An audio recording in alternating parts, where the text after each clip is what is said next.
ನಟರಾಜ್ ಗೌಡ್ರೆ, ಕಲಾಪದ ಅವಧಿ ನಾವಿವತ್ತೊಂದು ಚಿಕ್ಕ ಎಸ್ಟಿಮೇಷನ್ ಮಾಡಿದ್ವಿ. 1 ಗಂಟೆಗೇನೆ ಖರ್ಚಾಗೋದು ಲಕ್ಷಗಟ್ಲೆ ದುಡ್ಡು. ಕರೆಕ್ಟ್. 20 ಸರಿಸುಮಾರು ಇವಾಗ 4 ದಿನ ಆಗೋಯ್ತು ಕಲಾಪ ಶುರುವಾಗಿ. ಇಲ್ಲಿವರೆಗೂ 36 ಕೋಟಿ ರೂಪಾಯಿ ನಷ್ಟ ಆಗಿದೆ ಸರ್. ನಿಮಗ್ ಬೇಕಾಗಿರೋದು ಧರ್ಮೇಂದ್ರ ಪ್ರಧಾನ್ ಅವರ ರಾಜೀನಾಮೆಯೇ ಆದ್ರೂ ಕೂಡ ಕಲಾಪದ ಅವಧಿಯಲ್ಲಿ ಅದನ್ನ ಪ್ರಶ್ನೆ ಮಾಡ್ಲಿಕ್ಕೆ, ಪರೀಕ್ಷಾ ವ್ಯವಸ್ಥೆ ಸುಧಾರಣೆ ಮಾಡಲಿಕ್ಕೆ, ಒಂದು ವ್ಯವಸ್ಥಿತವಾದ ಚರ್ಚೆ ಮಾಡಲಿಕ್ಕೆ ವೇದಿಕೆ ಇದೆ.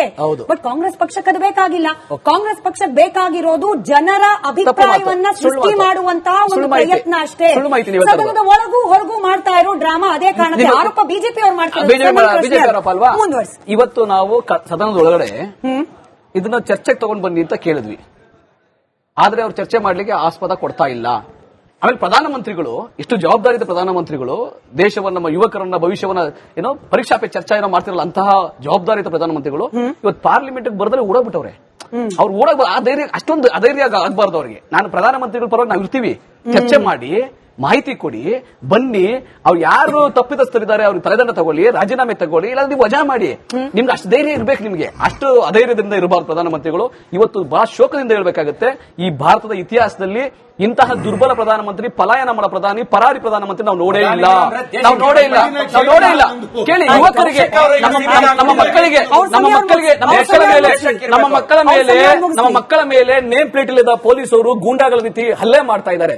10 ವರ್ಷದ ಒಂದು ಹೆಣ್ಣು ಮಗುವಿಂದ ಹಿಡಿದು 30 ವರ್ಷದ ಮಕ್ಕಳವರೆಗೂ ಯಾರ್ಯಾರು ರಿಸರ್ಚ್ ವಿದ್ಯಾರ್ಥಿಗಳು ಎಲ್ಲರ ಮೇಲೂ ಹಲ್ಲೆ ಮಾಡಿದ್ದಾರೆ. ಗೂಂಡಾಗಳ ರೀತಿ ಪ್ರದರ್ಶನ ಕೆಲಸ ಮಾಡಿದ್ದಾರೆ. ಅವ್ರ ಬಟ್ಟೆ ಹರಿದಿದ್ದಾರೆ, ಜಲ ಪಿರಂಗಿನ ಪ್ರಯೋಗ ಮಾಡಿದ್ದಾರೆ, ಅಶುವಾಯು ಸಿಡಿಸಿದ್ದಾರೆ. ಅಚ್ಚಹ ದುರಂತವಾದ ಇವ ದೇಶದಲ್ಲಿ ನಡೀತಾ ಇರ್ಬೇಕಾದ್ರೆ ಪ್ರಧಾನಮಂತ್ರಿಗಳು ಡೆಲ್ಲಿನಲ್ಲೇ ಇದ್ದು ಕೂಡ ಮನೆಯಲ್ಲಿ ಮಲಿಕೊಂಡು ಮೋಜು ಮಸ್ತಿ ಮಾಡ್ಕೊಂಡು ತಿನ್ಕೊಂಡು ಉಣ್ಕೊಂಡಿದಾರಲ್ಲ, ಇದು ಬಹಳ ದುರಂತ ಆಗಿದೆ ಈ ದೇಶಕ್ಕೆ. ದುರಂತ ಈ ದೇಶಕ್ಕೆ. Oh my God! Fake news. Anand Shetty ಅವರೇ ನಮಸ್ಕಾರ. ಸರ್ವ ನಿಮಿಷ ಆನಂದ್ ಶೆಟ್ಟಿ ಅವರೇ ಮಾತಾಡಿ. ಆನಂದ್ ಶೆಟ್ಟಿ ಅವರು ಮಾತಾಡ್ಲಿ. ಆನಂದ್ ಶೆಟ್ಟಿ ಮೇಡಮ್, ಸ್ಟೂಡೆಂಟ್ಗೆ ಅನ್ಯಾಯ ಆಗಿದೆ ಸತ್ಯ, ಅದಕ್ಕೆ ಅವರಿಗೆ ನ್ಯಾಯ ಕೊಡ್ಲಿ, ಬೇಡ ಅಂತ ಯಾರು ಹೇಳುವುದಿಲ್ಲ. ಅವರಿಗೆ 1 ಕೋಟಿ ಕೇಳ್ತಾರೆ, 2 ಕೋಟಿ. ಅಲ್ಲ ಮೇಡಮ್, ಈ ಸ್ಟೂಡೆಂಟ್ ಹೆಸರಲ್ಲಿ ಇವರು ಪಾರ್ಲಿಮೆಂಟ್ ಒಡಿಶ್ ಮಾಡ್ಬೇಕಂತ ಕೇಳ್ತಾರಲ್ಲ, ಇದು ಯಾವ ನ್ಯಾಯ? ಇದನ್ನ ಸಮರ್ಥನೆ ಮಾಡ್ಕೊಳ್ತಾರೆ ಇಲ್ಲಿ ಕೂತ್ಕೊಂಡು. ಪಾರ್ಲಿಮೆಂಟ್ ಒಡಿಶಾ ಇದು ನೋಡಿ, ಶ್ರೀಲಂಕನೂ ಅಲ್ಲ, ಬಾಂಗ್ಲಾದೇಶವೂ ಅಲ್ಲ, ಅಥವಾ ನೇಪಾಳವೂ ಅಲ್ಲ. ಇದು ನಾವೆಲ್ಲ ಸಾಮಾನ್ಯ ಓಟ್ ಹಾಕೋ, ನಾವು ಯಾವುದೇ ಪಕ್ಷದವರಲ್ಲ. ಈ ರೀತಿ ಮಾಡಿ ಯಾರಿಂದನೂ ಗೆಲ್ಲಿಕ್ ಸಾಧ್ಯ ಇಲ್ಲ ಭಾರತದಲ್ಲಿ. ಭಾರತ ತುಂಬಾ ಮುಂದಿದೆ. ಇದು ಸಣ್ಣ ಕಂಟ್ರಿ ಅಲ್ಲ, ದೊಡ್ಡ ದೇಶ. ಇಲ್ಲಿ ಎಲ್ಲ ನೋಡ್ತಾ ಇದ್ರೆ ಇದು ಸ್ಟೂಡೆಂಟ್ ಮಾಡ್ತಾ ಇಲ್ಲ. ಸ್ಟೂಡೆಂಟ್ ಅನ್ನು ಮುಂದೆ ಬಿಟ್ಕೊಂಡೆ ಇವರೆಲ್ಲ ರಾಜಕೀಯ ಮಾಡ್ತಾ ಇದ್ದಾರೆ.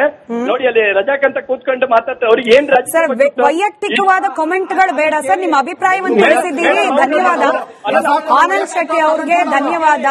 ನಟರಾಜ್ ಗೌಡ್ರೆ, ಅಶೋಕ್ ಗೌಡ್ರೆ ವಾಯ್ಸ್